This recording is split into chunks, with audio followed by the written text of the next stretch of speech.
Le dimanche 11 juin 1978, à 16h pile, Renault Sport gagne pour la première et dernière fois de son existence les 24 heures du Mans. Quelques jours plus tard, Renault fêtera son retrait de l'endurance, entraînant la voiture victorieuse dans les rues de Paris, afin qu'elle gagne la vitrine du pub Renault, et annoncera son retrait de l'endurance quelques jours à peine après. Une page se tourne alors pour le sport auto français, mais pas sans panache. Cette victoire ne s'est évidemment pas faite sans casser deux. Échec à répétition, problèmes mécaniques plus ou moins prévisibles, voitures qui prennent feu dès le premier tour aux une audière, Renault a dû investir beaucoup afin de remporter une course au prestige si immense, si international qu'elle en valait le coût financier et humain. Ça, bon, ça c'est convenu. Ça allait avec chaque victoire dans une course du prestige des 24 heures du Mans. Ce qui est moins évident, et ce qui me fascine réellement, c'est jusqu'où est allé cet investissement. Vous verrez ce que je veux dire avant la fin de la vidéo, vous en faites pas. Aussi, à force de chercher des images de la course, j'ai fini par tomber sur un peu tout et rien, et vous me connaissez à force, plus c'est obscur et aléatoire, et moi je peux me redire de m'en parler. Bref, pour ce 14 juillet, je vous propose de vous raconter la victoire la plus française de l'histoire de la course française la plus célèbre de l'histoire, parce que merde, ça sert à quoi d'être français sinon? Bienvenue dans Formula One, votre émission qui parle des sujets spécifiques de F1, et parfois de courses d'endurance apparemment.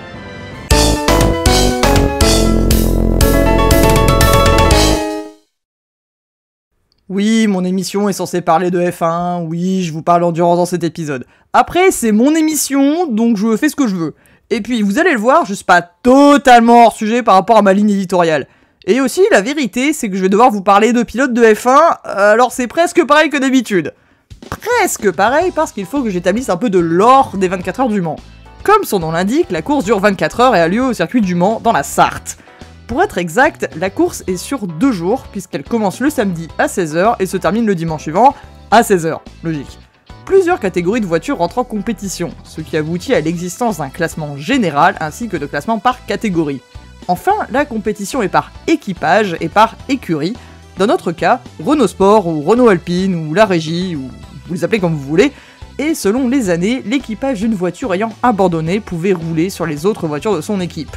Cette règle, dite des suppléantes, était en vigueur en 1978. Maintenant, quelques explications sur ce qu'est un équipage. Chaque voiture a des pilotes attitrés, tandis que son équipe peut ou non lui assigner des remplaçants au cas où. L'équipage est constitué de 2 ou 3 pilotes en temps normal, qui doivent alterner des relais à géométrie variable selon la stratégie de cette voiture. Toutefois, un pilote ne peut pas faire toute la course, et le changement doit être obligatoirement observé plusieurs fois au cours de la course. De toute façon, la conduite de ces engins sur plusieurs heures est tellement exigeante pour le corps comme pour l'esprit que cela serait physiquement impossible, et la voiture aura besoin de plusieurs ravitaillements en essence ainsi que de changements de pneus qui s'usent au fur et à mesure de la journée. Il en va de même pour certains éléments mécaniques sur la voiture, notamment les plaquettes de frein qui s'usent très vite dans des circonstances pareilles. Bref, on observe souvent un arrêt toutes les heures environ, et s'il est essentiel d'avoir une voiture stable et fiable pour minimiser le temps perdu au stand, il est tout aussi attendu que quelque chose casse dessus. On espère juste que ce n'est pas un élément majeur et irremplaçable en course comme un moteur qui lâche, et surtout pas hors des stands, parce qu'on ne vous la ramènera pas encore en compétition votre voiture. Le classement se fait par distance franchie par la voiture au cours des 24 heures, et celui qui a fait le plus de kilomètres à gagner. Comme dit précédemment, il y a un classement général et un classement par catégorie. Enfin, les voitures qui ont fini mais n'ont pas encore parcouru une distance suffisante ne sont pas classifiées. En 78, il faut qu'une voiture ait roulé plus de 70% de la distance de la voiture gagnante au classement général. Oui, certaines catégories se font un peu floues à cause de ça, mais c'est le jeu ma pauvre Lucette. Le classement se fait par distance franchie par la voiture au cours des 24 heures, et celui qui a fait le plus de kilomètres à gagner. Comme dit précédemment, il y a un classement général et un classement par catégorie. Enfin, les voitures qui ont fini, mais n'ont pas parcouru une distance suffisante alors qu'elles sont encore sur leur roue à la fin de la course, sont non classifiées. En 1978, il faut qu'une voiture ait roulé plus de 70% de la distance de la voiture gagnante au classement général. Oui, certaines catégories se font un peu floues à cause de ça, mais c'est le jeu ma petite Lucette. À pur titre informatif, si jamais un connaisseur passe par ici, je ne vais me concentrer que sur les Renault dans le groupe 6 à plus de 2 litres. Je sais qu'il y a plein d'autres catégories, je suis sûr que les histoires dedans sont tout aussi intéressantes, mais mon sujet du jour porte sur Renault Alpine exclusivement. Allez, maintenant que c'est dit, allons-y pour notre mode d'emploi sur comment gagner les 24 heures. Étape 1. Corriger les défauts de l'année d'avant. Pour réussir, il faut avant tout savoir corriger ses défauts. Et pour corriger ses défauts, il faut les identifier. C'est ce que Renault a bien compris depuis ces dernières années et au cours de leurs tentatives précédentes, d'où une intention très claire en 1978 de ne pas reproduire les erreurs de leur passé. Les gars de la régie ont assez rapidement identifié un problème majeur avec leur participation de 1977, et ce n'était pas la puissance de leur machine. Non, le problème c'est qu'elle cassait toute seule en course. Leur principale bécane a claqué entre les mains de Jean-Pierre Jabouille à cause d'une panne moteur. Enfin, tous les incidents ne sont pas totalement fortuits. Aussi en 1977, Didier Pironi ne voit même pas la fin de son premier tour, puisqu'une fuite d'huile due à un élément de turbo mal attaché a mis le feu à la caisse. Et ça, ce ne sont que 2 voitures sur 4. Aucune des 4 n'a vu la ligne d'arrivée, chacune pour une raison différente et jamais pour une faute côté pilote. Bref, Renault doit absolument mieux tester ses machines et s'assurer qu'elles sont au top de leur forme s'ils veulent gagner cette année. Cette fois donc, Renault fait plein de tests aux États-Unis ainsi qu'au Paul Ricard pour s'assurer que les voitures ne vont pas prendre feu sans prévenir. Jean-Pierre Josso est le pilote essayeur quasiment attitré puisqu'il est le seul à ne pas être activement en compétition ailleurs, notamment parce que la majorité de ses collègues sont alors pilotes de Formule 1, et c'est ainsi qu'il parcourt plus de 8000 km à bord des diverses bécanes mises en place cette année. Il sera bien évidemment aidé par le reste de l'équipe pilote prévue, mais il serait injuste de ne pas souligner l'importance qu'il a eu dans les tests en amont de la course. Dans une logique de ne pas arriver avec des engins instables car encore inconnus, Renault décide aussi de se concentrer sur leur modèle précédent et de ne pas trop innover. Les boîtes de vitesse, un élément relativement fragile et pourtant essentiel, sont ainsi renforcées plutôt que changées afin d'allonger leur durée de vie. De toute façon, les prototypes de 77 ont déjà prouvé qu'ils allaient vite et étaient bien pilotables, donc quoi bon changer une recette gagnante. Pour garder cette continuité, le personnel assigné au programme Le Mans est le même que l'année d'avant lui aussi. L'opération est ainsi sous l'égide de Gérard Larousse, lui-même gagnant au Mans en tant que pilote par le passé avec Porsche, oui, le monde est petit, qui compte bien, lui aussi, enfin donner à Renault la victoire au Mans qui leur manque désespérément face à leur ami de toujours, Porsche. Comme un signe du destin, pour cette édition des 24 heures, c'est Renault qui récupère les tout premiers numéros sur leur bécane. Voyons donc ce qu'ils ont décidé de faire une fois dans la Sarthe. Étape 2. Créer un plan d'attaque. Cette année encore, Renault ne lésine pas sur les moyens financiers et matériels. La régie se ramène donc une fois de plus avec 4 voitures, 3 dites d'usine et une privée, mais concourant avec l'aval et le soutien de Renault. En plus d'elles, il y a aussi 2 Mirage Renault, des voitures dans la catégorie dite groupe 4, qui sont américaines avec un moteur Renault et donc français. Histoire d'aller plus loin dans le cliché, elles porteront les couleurs de Gitane, une marque de clope que vous connaissez bien si vous vous intéressez au sport auto français des années 70 à 90. En vérité, les 4 voitures inscrites par Renault en 78 sont en grande majorité des voitures de l'année d'avant, les A442 avec un peu de repackaging pour les mettre à jour. Il y en a toutefois une qui se démarque, et c'est la Renault Alpine numéro 1, dont le modèle est dénommé A443. Comparée à ses semblables, elle a un moteur plus puissant avec quelques chevaux de plus, et une bulle en plexiglas montée sur le cockpit pour améliorer sa pénétration dans l'air. Elle a également un empattement différent, c'est-à-dire une forme altérée, qui a aussi pour objectif d'améliorer son aérodynamisme par rapport à la 442. La 443 est donc le nec plus ultra de Renault, le joyau de la couronne, et sans doute la voiture la plus puissante engagée en 78. Les 3 autres sont bien des 442 comme en 77, quoiqu'il y a maintenant 2 sous-modèles différents. Les voitures 3 et 4 sont des A442A, et sont globalement juste les voitures de l'an passé avec des numéros différents, mais la numéro 2 est dite A442B. La différence est la présence de la même bulle de plexiglas sur le cockpit qui lui donne environ une dizaine de km/h en plus par rapport aux A442A. Elle servira de second plus grand espoir après la numéro 1, qu'elle aura pour mission de suivre. Avoir une bonne voiture c'est bien, mais il faut aussi de bons pilotes pour la conduire, sinon vous n'allez nulle part. Pour cela, Renault n'a pas hésité à aller taper dans le flon du pilotage français, notamment en engageant quasiment tous les pilotes français alors en F1, à l'exception de Jacques Lafitte qui de toute façon est sur une des Mirage Renault de tout à l'heure. La hype est réelle comme l'en témoigne cette présentation des équipages et pilotes que j'ai déniché dans le Sport Auto de juin 78.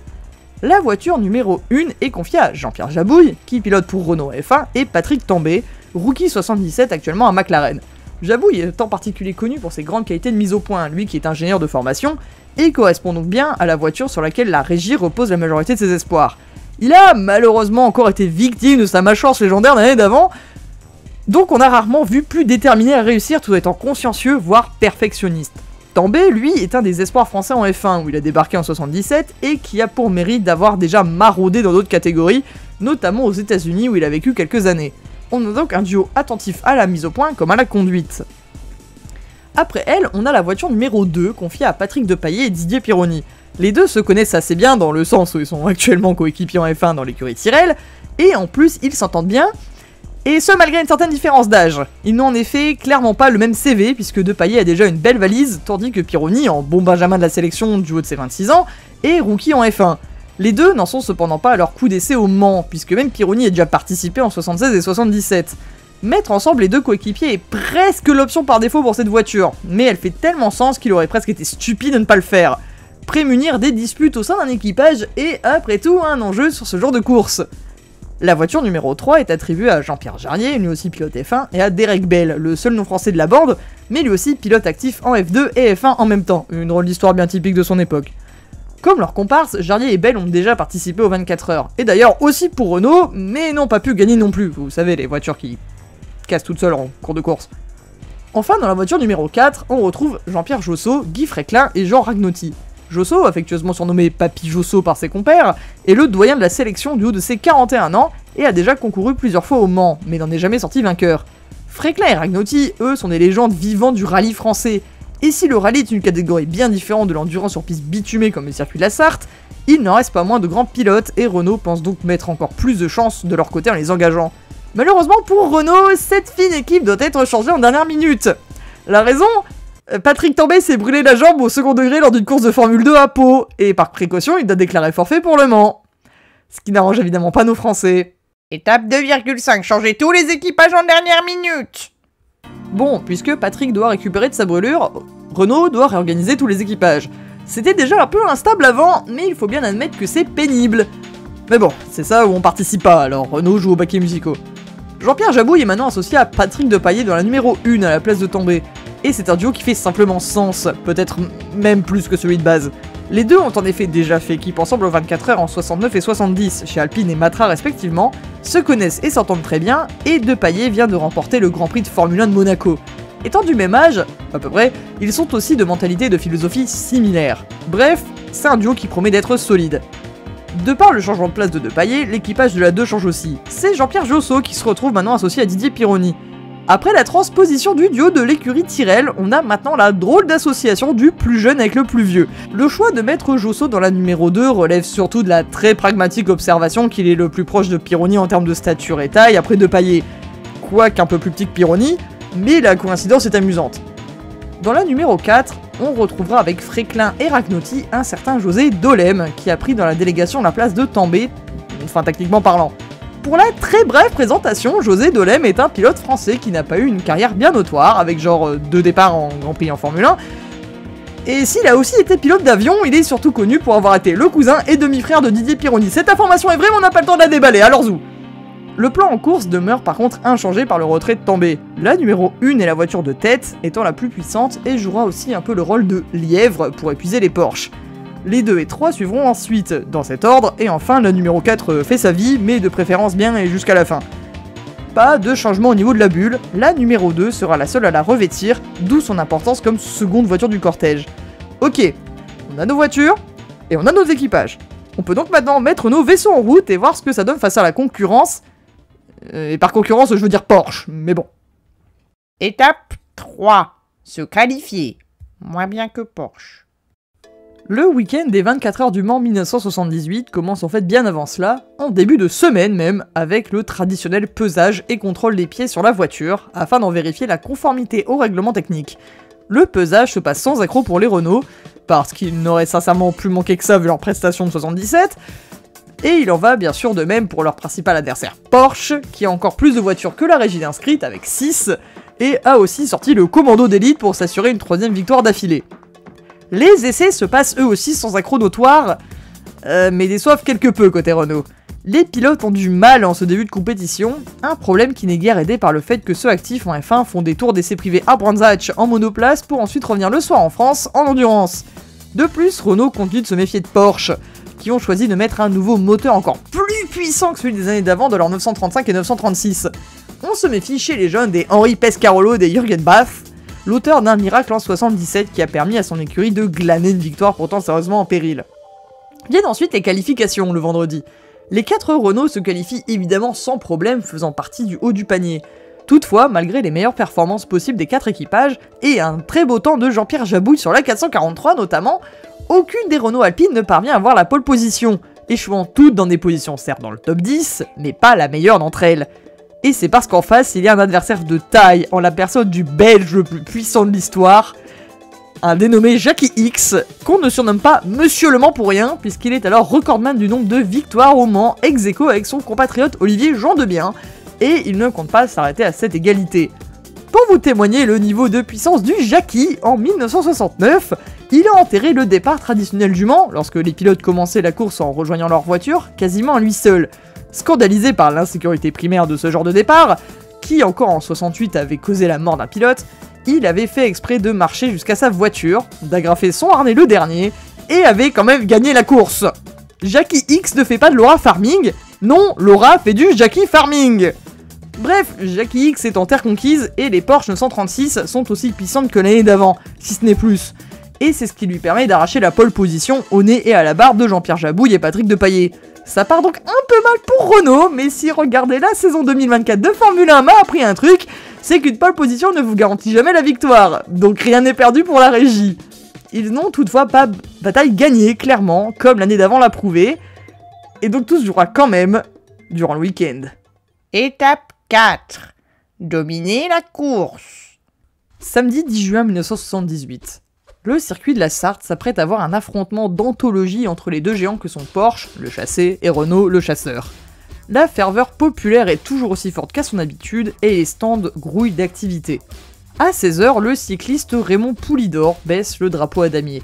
Les voitures s'élancent toutes sans plus attendre. C'est parti pour 24 heures de course et que le meilleur gagne. Les Renault ne se font pas prier et prennent tout de suite la tête de course devant Porsche. Jabouille de la numéro 1 prend immédiatement l'ascendant sur ses concurrents, y compris ses propres coéquipiers, puisqu'il met quasiment tout de suite plusieurs secondes d'avance à Pironi, pourtant deuxième après avoir doublé les Porsche devant lui. C'est d'autant mieux parti pour les Français que les Porsche ont des problèmes, y compris X, Monsieur Le Mans himself. Dès le troisième tour, sa Porsche rentre en effet au stand pour faire changer une pièce faisant défaut, pour le plus grand plaisir des Renault qui ne connaissent pas de tels soucis mécaniques en début de course. Cependant, Jean-Pierre doit assez vite donner la tête de la course à la numéro 2. Avant même la fin de la première heure de course, il ressent en effet des vibrations sur sa voiture et décide de rentrer au stand pour faire vérifier cela. Finalement, on change les roues arrière, jugé responsable du problème, et une Renault reste en tête du classement, mais le signal est clair, il faut procéder avec caution. Depailler, qui a pris le relais sur la voiture numéro 1, repasse leader à peine quelques minutes plus tard. Une position que Patrick ne va pas garder longtemps, puisqu'à 17h30, lui aussi rentre au stand à cause de vibrations dans la voiture. Cette fois, ce sont les pneus avant et le capot qui sont changés. Quand il repart, le problème est atténué, mais son équipage est à présent 7ème et a déjà un tour de retard sur l'équipage Pironi-Josso. Pendant ce temps-là, Jackie met la menace Cravache et est déjà remonté jusqu'à la 10ème position. Malgré la stabilité de la 936, il reste une menace. 3ème heure de course. Si Josso reste en tête, son dauphin se joue entre l'équipage Porsche Volek-Bart et celui de Beljarrier. Patrick, lui, décide qu'être 7ème est indigne de sa voiture, et non seulement il remonte à la 4ème place en 60 minutes, mais il prend aussi le record du tour. Côté Porsche, Henri Pescarolo aussi était à l'affût, remonté à la 7ème place à son tour. Le rythme et les positions semblent se stabiliser pour les prochaines heures. 3 Renault sont devant 3 Porsche, avec les Renault dans l'ordre décidé en amont de la course. C'est serré entre les 6 voitures de tête, même si une fois de plus, la numéro 1 est malchanceuse. Alors que Jabouille arrivait à revenir sur Pironi, la 443 doit encore passer au stand. Cette fois, c'est une usure prématurée et inégale des plaquettes de frein qui demande 5 minutes à changer. Depailler, qui reprend alors le volant en 5ème position, repasse Pescarolo et se remet à 2 tours de retard de Pironi-Josso et Jarrier-Bell. À la grande joie de Renault, seules les voitures 2 et 3 sont dans le tour de tête. Bonne nouvelle pour la régie à la 7ème heure, leur grande menace, l'équipage X Pescarolo, se mange un arrêt de 45 minutes. La 5ème vitesse de la Porsche numéro 5 a sauté, ce qui est réparable, mais leurs chances de gagner sont sérieusement compromises, puisque la voiture repart 19ème à 15 tours de Pironi-Josso. Il est 22h29 quand la numéro 1 reprend sa place de leader en course comme du petit train des Renault. Les 3 voitures sont littéralement les voitures 1, 2 et 3. Et comme si les bonnes nouvelles ne pouvaient pas stopper, la numéro 4 est en train de se battre face à une autre des Porsche, la très spéciale Moby Dick, une voiture très puissante mais qui consomme tellement d'essence au kilomètre qu'elle est en retard sur ses voitures sœurs à force de devoir s'arrêter. Ah, et histoire que le week-end des Porsche soit bien nul en comparaison, le turbo de la 936 de l'équipage Greg Haywood a grillé. Dans l'espoir de sauver les meubles, Jackie le demi-dieu du Mans est mis sur la numéro 6, la seule Porsche encore dans le coup puisque 4ème. Toujours aussi motivé à avoir sa 5ème victoire, il se met direct au travail. Chez Renault, pendant ce temps, les freins de la numéro 2 choisissent mal leur moment pour gêner les leaders. Troublé par un blocage de roue, Josso fait ausculter le système de freinage et on procède au changement de quelques pièces. La numéro 2 repart en 4ème position, tandis que Jackie la Menace installe sa Porsche en 2ème position. Oh oh!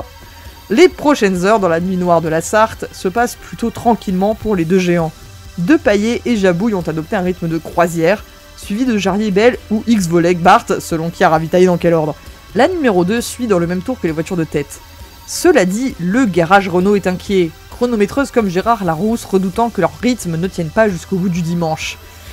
Malheureusement, le sort ne tarde pas à leur donner raison. Étape 5. Perdre une voiture ou deux, comme d'hab. À 2h30 du matin, Derek Bell et la Renault Alpine numéro 3 sont arrêtés dans la ligne droite des Unaudières. Derek a entendu un bruit sec, a mis au point mort, a repris la première et n'a jamais pu repartir. Ils étaient alors en 3ème place, ce qui est une mauvaise nouvelle pour Renault qui perd un sacré élément et donne donc du terrain à Porsche, mais c'est presque un soulagement pour Derek et Jean-Pierre qui avaient de plus en plus de mal à garder cette voiture à cette place du classement. Ils étaient en effet fort mal à l'aise avec son pilotage, et Derek confiera même par la suite qu'il n'avait pas passé assez de temps pour tout régler lors des tests. La cause sera déterminée par les techniciens un peu plus tard, c'est le couple conique qui a lâché. L'usure des pièces est chose attendue au Mans puisque les bécanes doivent rouler 24 heures d'affilée dans des moyennes de 200 km/h selon les catégories, surtout dans le groupe 6 dans lequel concourt Porsche et Renault. Perdre une voiture pour cause de moteur explosé, pignon percé ou encore fuite d'huile n'est donc pas anormal, c'est la réalité de toutes les écuries, des plus modestes aux gros constructeurs auto qui participent pour le prestige international. Ça ne veut toutefois pas dire que vous le souhaitez bien évidemment, et il est clair que Renault, voyant déjà un remake de 1977, commence à bien s'inquiéter de ce qui pourrait se passer. Bon, coup dur, mais rien n'est perdu. Après tout, à part la numéro 6, toutes les autres Porsche sont en retard sur les 4 voitures de tête. Et ce sont les Renault qui font le show. L'équipage de Paillet Jabouille maintient sans souci la cadence, tandis que Jochen Mass, venu remplacer X maintenant sur la 6, et Henri Pescarolo sur la 5 ont encore des problèmes. Patrick décide à 5h30 du matin de fixer un record du tour de 3 minutes 34 secondes et 8 dixièmes. Il y a maintenant 5 minutes 40 d'écart entre lui et ses poursuivants les plus directs. Après un petit relais sur la 1, c'est au tour de Jean-Pierre Jabouille de faire son propre record du tour. À 6h45, il le fait tomber à 3 minutes 34 secondes et 2 dixièmes, soit une moyenne de 229,944 km/h, un truc de zinzin on peut le dire. Il poursuit ainsi allègrement son offensive. Pendant ce temps-là, sur la Porsche numéro 6, ça se complique. Après la boîte, ce sont les roues qui montrent signe de faiblesse, et l'arrêt pour les changer est ainsi un peu plus long qu'il l'aurait voulu. Pironi Josso ont maintenant l'opportunité de remonter sur eux, ils sont maintenant revenus dans le même tour que la Porsche. La ligne droite des Unaudières commence, elle, à se décorer de voitures qui ont abandonné, garées sur le bas-côté dans la brume matinale. 7h du matin. La Porsche numéro 6 reprend presque un tour à la Renault numéro 1, arrêtée 4 minutes pour entièrement rajeunir son système de freinage. La Renault numéro 4, elle, rencontre un petit souci, puisque Dolem doit faire changer le piston de 3ème, ce qui en retour facilite la tâche de la Porsche qui cherchait à doubler l'équipage Ragnoti-Fréclin-Dolem depuis un petit moment. En tout, la numéro 4 perd une demi-heure à cause d'un souci de transmission. Deuxième mauvais signe pour Renault. Côté de la numéro 1, et comme si tout ça était déjà écrit d'avance, les vibrations que Jabouille a reportées dès le début de la course ne sont pas tues avec les divers changements de pneus au cours des heures, et il semble maintenant entendre un bruit de moteur bizarre. Les mécaniciens en charge de la numéro 1 décident donc, avec l'aval de Gérard Larousse, de réduire l'intensité du turbo, pensant que cela stabilisera la voiture. Ils peuvent se le permettre puisque celle-ci a 9 tours d'avance sur la Porsche la plus proche et garde même un tour d'avance sur l'équipage Pironi Josso, pourtant deuxième. Malheureusement, c'est une fausse bonne idée. À 9h35, Depailler doit garer l'A443 aux Unaudières, moteur fumant. Le changement dans l'intensité a en effet bloqué le moteur, ce qui a endommagé le 3ème piston, qui à son tour a lâché. Bref, l'abandon est total, et c'est à pied que le pilote repart pour les stands, casque à la main. C'en est fini du lèvre de Billancourt, et presque au même endroit que l'année passée. Patrick est bien évidemment dépité, Jean-Pierre a envie de chialer, et il blâme Gérard Larousse pour cette décision, Gérard qui la lui rend en disant que ce n'est pas prouvé pour sûr qu'abaisser le volume du turbo a conduit à cet incident, etc., etc., etc.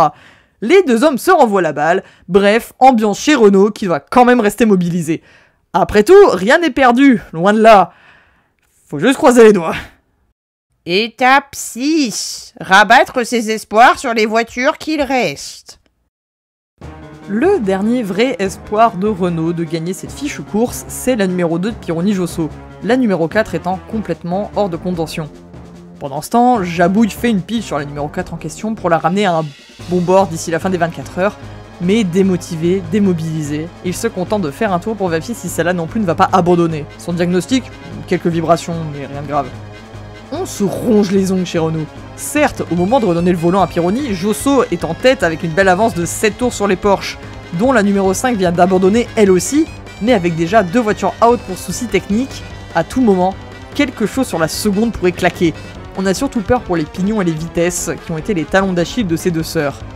Et en effet, ils ont raison d'avoir peur. La boîte de vitesse, surchauffée, est de plus en plus difficile à manier, et Josso en particulier a peur de l'achever en reprenant le volant. Ainsi, quand Pironi rentre au stand pour la dernière fois de la course afin que son copilote passe la ligne d'arrivée le premier, Jean-Pierre lui demande s'il a du mal à passer les vitesses et s'il entend des bruits suspects en émanant. Didier lui dit que non, il arrive à les passer sans trop de soucis, et il n'entend rien de bizarre non plus. Le fait est que il s'y est habitué, même s'il trouve en fait cela lui aussi bien compliqué à gérer. Larousse et Josso en discutent alors brièvement pendant le ravitaillement et le changement de pneus. Deux choix s'offrent à eux, soit Josso reprend le volant, soit Pironi repart pour un second relais d'affilée. Le premier cas permettra à Pironi, déjà bien fatigué, de se reposer, et Josso rêve depuis longtemps de gagner ses 24 heures. Mais Jean-Pierre n'est pas enthousiaste à l'idée de reprendre le volant, craignant toujours et encore la boîte de vitesse, et donc leur course à même pas 1 heure de la fin.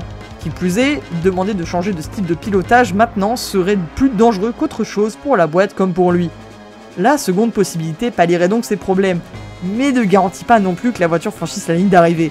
Mais dans l'instant, c'est ce qui leur semble être la meilleure option. Les deux pèsent très vite le pour et le contre, puis Gérard se penche alors sur son autre pilote et lui demande de doubler son relais.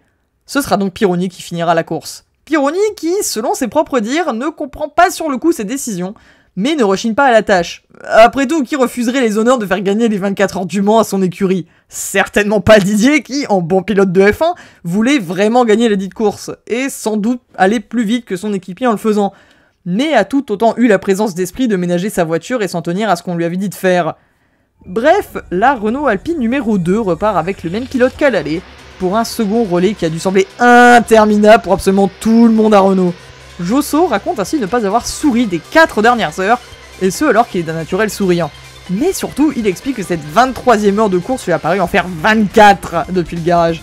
Ça a aussi dû sembler long pour Pironi, qui lui a des crampes du diable à la jambe droite, au point qu'il doit accélérer avec le pied gauche par moment, et il fait toujours aussi chaud dans son cockpit, mais il serre les dents et garde le cap.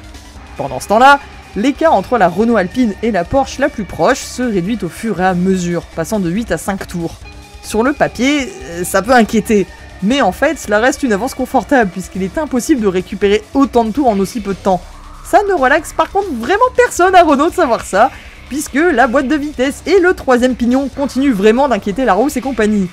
Qui sait ce qu'il pourrait leur arriver cette fois? Et pourtant, toute la voiture tient jusqu'à la fin, et c'est victorieuse que la 442B franchit la ligne d'arrivée pour la dernière fois. En tout, l'équipage Pironi-Josso aura parcouru 5044,6 km, devenant ainsi le premier équipage à dépasser les 5000 km en 24 heures. La voiture devient aussi la première à gagner avec un moteur turbo.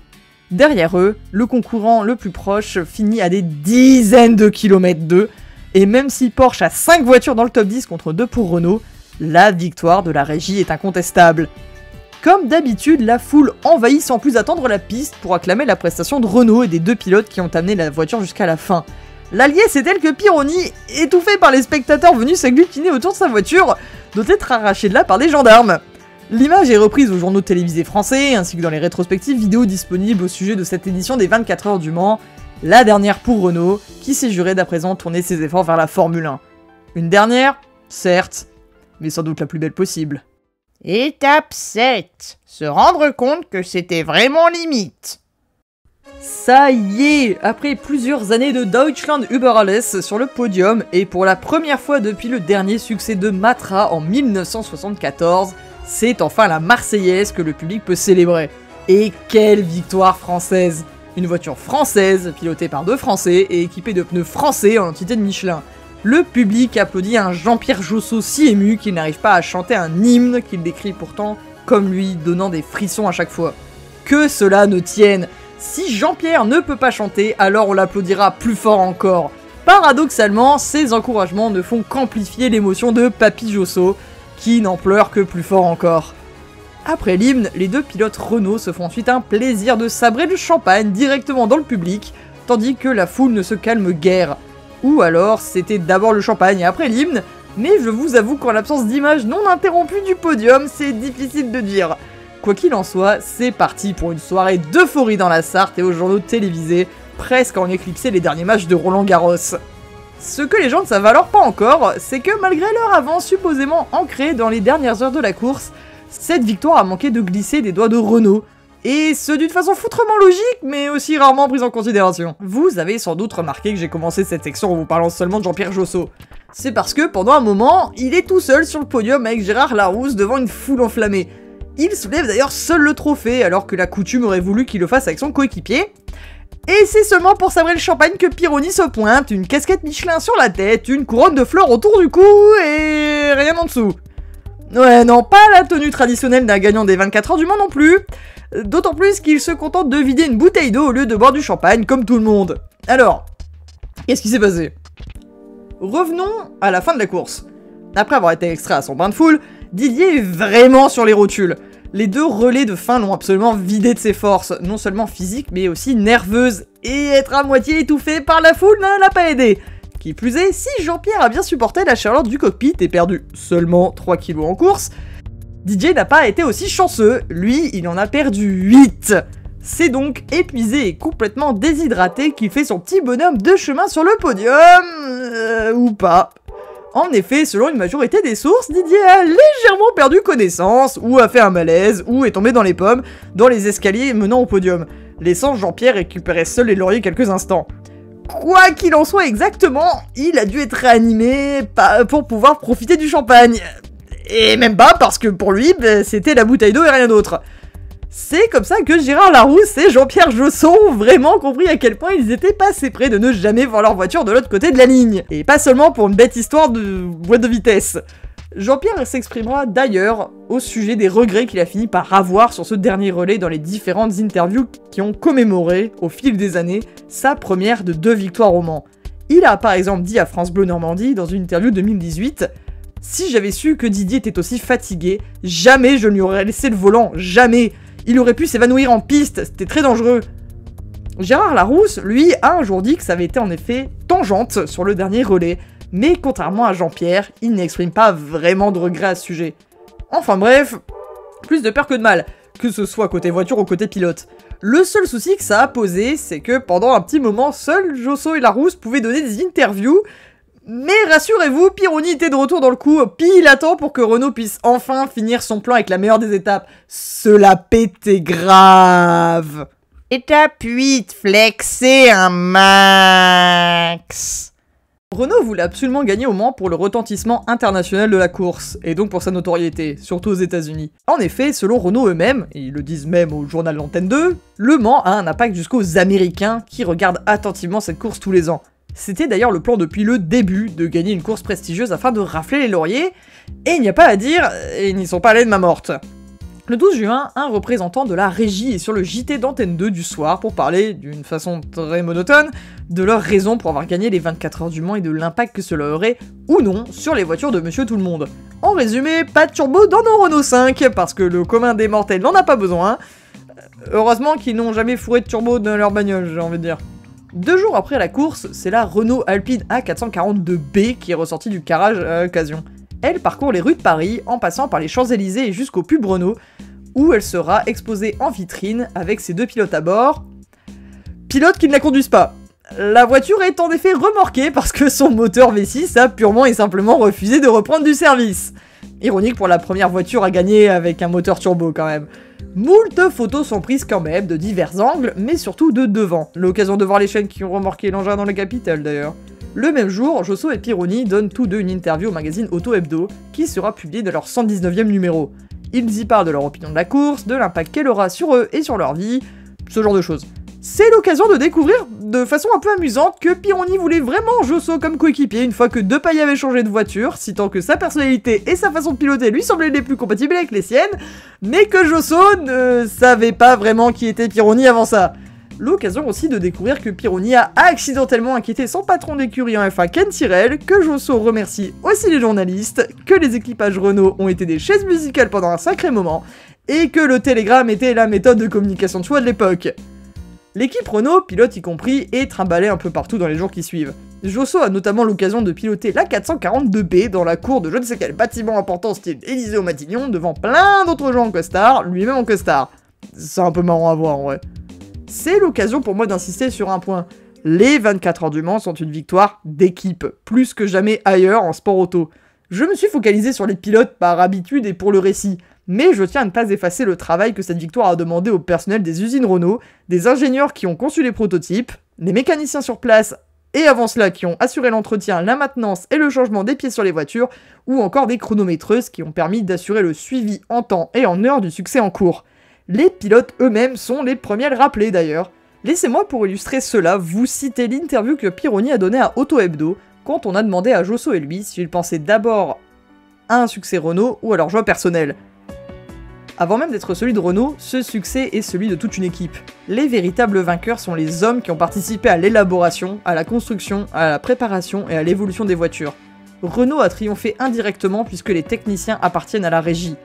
Mais je prends surtout en considération le travail des hommes, dont j'ai pu apprécier les qualités professionnelles et même humaines. Malgré tous les bons sentiments de Didier, on gardera du Mans 78 une victoire Renault avant celle de l'équipe des mécanos chargés de s'occuper des différentes demoiselles de Billancourt. Rien que ce nom devrait vous montrer à quel point c'est l'image de Renault qui a pris le dessus sur le reste, puisqu'il rend hommage à l'usine qui a inspiré celle d'Uncle Yoko. Je suis pas si vieux que ça, hein. Bon. Si je vous parle de ça d'un coup, c'est parce que, même des années après la victoire, du merchandising a continué de produit. Vous pouvez bien sûr acheter la miniature de la 442B, elle est assez facile à trouver en ligne, et oui, j'ai hésité à en acheter une pour ma collection. Vous pouviez aussi, visiblement, avoir chez vous un poster de ce genre avec les différents équipages, leurs voitures, les photos de l'arrivée et une toute petite partie des résultats de la course. J'ignore un peu pourquoi le texte en haut est en corse, aucune idée de quelle langue il s'agit en fait. Mais l'image vient d'un site officiel Renault, donc eux seuls savent. Parce que oui, la 442B a sa propre page sur le site The Originals, le truc qui apparaît toujours en sponsor avant la F1 sur Canal et qui vend du merchandising Renault basé sur leur logo ou sur leurs diverses voitures. Depuis, la 442B elle-même a refait quelques apparitions, que ce soit dans des salons automobiles ou sur la piste. Elle a notamment été repilotée par Josso lors des diverses éditions du Mans classique, qui tous les ans en amont de la course donne l'occasion aux anciennes voitures vainqueurs de parader. Je doute pas du tout qu'on la reverra en 2028 pour les 50 ans de ce qui restera, à jamais, comme une des plus grandes victoires françaises en sport automobile. Bonne fête nationale, camarades. Ouais, bon, la vidéo n'est pas finie. J'ai une dernière chose dont je dois vous parler. Ou plutôt plein de petites choses. Étape 9, vous citez les interviews et tournures de phrases qui m'ont le plus marqué. Ouais, bon, la section les persos, hein, fallait bien que je le fasse à ma façon. Flymula One a grosso modo commencé avec moi lisant 4 versions différentes, ou presque, d'une anecdote un peu folklore sur la carrière du pilote allemand Heinz Harald Frentzen. Mais ça fait un moment que je me suis pas adonné à cet exercice. Malheureusement pour vous, les recherches pour cette vidéo m'ont fait lire tellement de trucs singuliers que je ne pouvais pas m'empêcher de vous partager mon best-of personnel. Pour commencer, on a cette phrase du résumé de la dernière heure de course dans le livre 24 heures du Mans 1978. La boîte à tenue. Mieux que Pironi. J'aurais sincèrement pas osé la faire, celle-là, même sur Discord. C'est d'autant plus drôle que le livre dont elle vient n'explique pas spécialement ce qu'il veut dire par là. D'ailleurs, contrairement à ce que vous pourriez penser, je ne me suis pas au départ intéressé à cette course à cause de l'histoire que j'ai racontée en fin de vidéo. Mais je dois aussi admettre que je n'ai fait que davantage encore m'y intéresser en épluchant le sport auto de juillet 1978, et en particulier ce passage. Les 4 dernières heures n'allaient pas voir de changement de tête, mais le suspense régnait. La Renault irait-elle au bout sans faire changer son pignon de 3ème comme notre Alpine restant en course avait dû le faire? En fait, sur cette dernière voiture, la boîte était du type 1977, du sorte qu'il n'y avait pas de souci à se faire car la A442B avait une boîte renforcée. Mais 24 heures c'est long. Pironi en sait quelque chose, auquel il est demandé de faire les 2 derniers relais. L'embrayage de la Renault, surchauffé, ne répond plus et en pareil cas il serait dangereux de demander à Josso à se réhabituer à un nouveau style de conduite. Pironi terminera d'ailleurs épuisé et devra recevoir des soins médicaux avant de pouvoir monter sur le podium. Ce passage à lui tout seul m'a fait me demander si vous pouviez appeler ça un relais si personne ne vous a relayé.